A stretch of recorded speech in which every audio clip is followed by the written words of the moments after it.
Good morning আমার নতুন আরেকটি ব্লগে তোমাদের অনেক অনেক স্বাগত। সকালবেলা দেখো রেডি হয়ে ছেলেকে রেডি করে নিয়ে যাচ্ছি স্কুলে। তো অনেকটা রাস্তা 2 মিনিট হেঁটে তারপর টোটো ধরতে হয় আমার বাড়ি থেকে।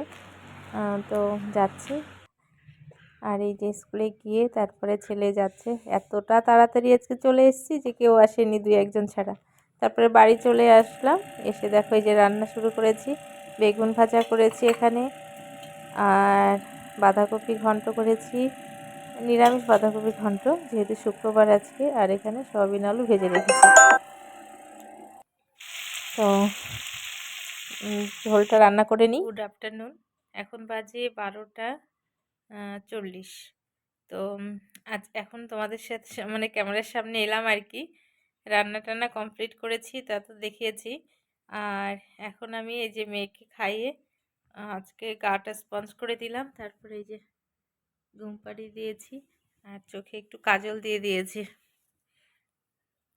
আর এখন ছেলের আসার টাইম হয়ে গেছে, তো ও এখনই চলে আসবে। তারপর ওকে খাওয়াবো, স্নান করাবো, আমি স্নান করব। মানে কত তাড়াতাড়ি যে করব কে জানে, ডিউটি যেতে হবে। আর এদিকে মা পুজো দিচ্ছে। মা এখন আমার মেয়ের আবার ঘুমের টাইম চেঞ্জ হয়ে গেছে। সকালে মানে আধো আধো ঘুম থাকে, ওই অবস্থায় খাইয়ে দিই, তারপরে 10টা 10:30টায় ওঠে। এবার ওর সাথে সাথে ঠাম্মিরও ঘুম হয়ে যায়, ঠাম্মি ওর সাথে থাকে। আর আমি এদিকে রান্নাবাড়ি কমপ্লিট করি, গোপাল পুজো দিয়ে ঠাকুরের বাসন টাসন সব ঠাকুর ঘরটার মুছে টুছে। তো রান্নাঘর মুছে নিই, ঝাড়টার দিয়ে একদম পরিষ্কার করে নিয়ে তারপরে চলে এসেছি। আর এখন তো সেরকম কাজ নেই, যে অগোছালো করে রেখেছে দেখো আমার ঘর। এই যে দেখেছ, আমি ওর দুধটা বানাচ্ছি তখনইও এগুলো করেছে কাজ। তো চলো দেখতে থাকো। আর এখন থেকে না ছেলের স্কুলে বোধহয় আমাকেই রোজ দিতে যেতে হবে, কারণ ভেবেছিলাম কালকে বোধহয় একদিন এরকম হয়েছে, ডায়েরিতে এরকমভাবে লিখে দিয়েছে। এটা মা বাবা হয়ে মানে একটা লজ্জার বিষয় যে ছেলে অন্যরা কি হয়, ছেলে মানে বাচ্চা রেডি থাকে না, সে ছেলে হোক বা মেয়ে হোক, তাই না? বাচ্চা রেডি থাকে না, আর বাচ্চাকে রেডি করতে স্কুলে দেরি হয়ে যায়। আর আমাদের বাড়িতে উল্টো, বাচ্চা রেডি হয়ে বাবাকে ডাকছে, বাবা যেতে পারছে না টাইম মতো ছেলেকে স্কুল দিতে ঘুমের জন্য। তো তো কালকে ভেবেছিলাম আমি যাই, তো গিয়ে দেখি একটা বাজে জিনিস হয়ে গেছে। সবাই বলছে তোমার ছেলে এত লেট করে আসে। আর একটা কেমন লাগছে, ওর ফ্রেন্ডের মারা বলছে এত লেট করে আসে দাদা। সবার আমরা তো, ওরা নিজেরা আলোচনা করে যে আমরা তো ভাবি বাবুকে বোধহয় পানিশমেন্ট দেয় স্কুল থেকে, মানে ক্লাসের ম্যাম। তো যাই হোক, পানিশমেন্ট দেয় না, শুধু মানে বকাবকি করে, এটাই আর কি। তো আজকেও আমি গেলাম, ভাবলাম যে ওর বাবা হয়তো উঠবে, কিন্তু ওর বাবা ওঠেনি, আমিই গেলাম দিতে। তো সকালবেলা ছেলেকে রেডি করে আমি রেডি হয়ে স্কুল দিয়ে আবার এসে সব কিছু করা না একটা চাপ হয়ে যায়। যদি বাড়িতে থাকতাম রেস্ট করতাম একটা ব্যাপার থাকতো, কিন্তু আমি তো বাইরে কাজ করি, যেটাই পাই। তো সংসারের জন্য এটা, তো এই সব করে আর কি বলবো বলো। এটা নিজেদের যতই আমার যদি ইচ্ছে থাকে আমি অনেক কিছু করতে পারি, তাই না? আর ইচ্ছে না থাকলে কোনো কিছুই হয় না। কেউ কিছু যদি বলে দেয়, যে কত আর বলে করানো যায়, এটাই আর কি। তো চলো,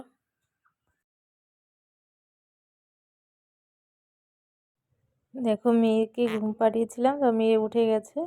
আর এদিকে আবার ঝাঁকিয়ে ঝাঁকিয়ে ঘুম পাড়িয়েছি। তারপরে দেখো ছেলে চলে এলো স্কুল থেকে, এসে ফুটবল নিয়ে খেলছে। এই ফুটবলটাও ঘরের উপরে ছিল, এতদিন চালের থেকে পাড়া হয়েছে। তো তারপরে ওর ঠাম্মি এলো, মেয়েকে শুইয়ে দিয়ে আমি এলাম। এই যে সয়াবিনের ঝোল করেছি, এত টেস্টি হয়েছে না, ভীষণ টেস্টি হয়েছে।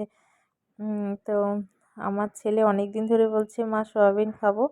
তো সয়াবিনের ঝোল একটু ঝালটা কম করেছি, যতই ঝাল কম করি ওর তত ঝালই লাগে। কুরকুরে খাবে, এটা খাবে, এটা খাবে, ফাস্ট ফুডগুলো, চাউমিন টাউমিন, ও সেগুলোতে ঝাল লাগবে না। তো ভাত খেতে গেলেই ওর যত রাজ্যের ঝাল। আর এদিকে বর খেয়েছে, থালাটা ধোয়া হয়নি, ছেলেকে খাইয়ে দিই, তারপর আমি ডিউটি যাব এবার। তো শুভ সন্ধ্যা বন্ধুরা। ডিউটি থেকে এসে দেখো মেয়েকে খাওয়ালাম, ছেলেকে একটু ভাত খাইয়ে দিলাম। ভাত খাওয়ানোর সাথে সাথে আমি নিয়ে একটা ফোন এসছে, কথা বলছিলাম। আর এই যে দেখো, আমি ঘুরে দেখি ছেলেকে মানে পড়াতে বসেছি, ও শুয়ে এই যে এরম করে ঘুমিয়ে পড়েছে মুখের উপরে খাতাটা দিয়ে। জানো আজকে একটা মজার জিনিস হয়েছে।